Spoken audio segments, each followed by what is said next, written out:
Hello, this is George Senda, the guy from Pittsburgh. And recently we celebrated the 20th anniversary of the first sighting of the Phoenix Lights. Now, at the time, there were claims by the skeptics that these lights were aerial flares launched from military aircraft over Phoenix, and yet the sighting started in Henderson, Nevada, was seen in Socorro, New Mexico, and in Mexico, and over Phoenix and Prescott and other areas around Phoenix. The governor of the state saw them, although he made fun of it at the time, but later admitted he saw a similar triangular craft over Arizona. And a city councilwoman saw it, and thousands saw it, not once but on successive nights. And years later there was a second series of Phoenix Lights, and maybe even a third.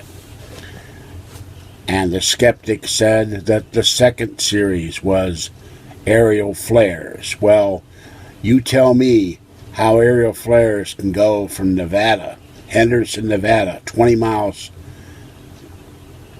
southwest of Las Vegas, to Phoenix, Arizona, and still stay burning. The Air Force must have gotten a hell of a deal on a crate of flares for it to do that. There's a documentary film out. I'll post the links.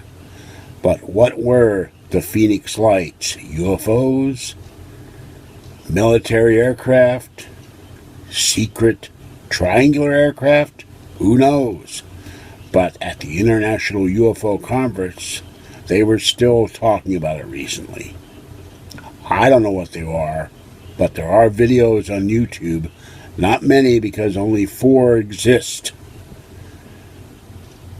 But I don't think it was flares. Alright, this is George Senda, the guy from Pittsburgh. Have a great morning and stay safe out there. Bye-bye for now.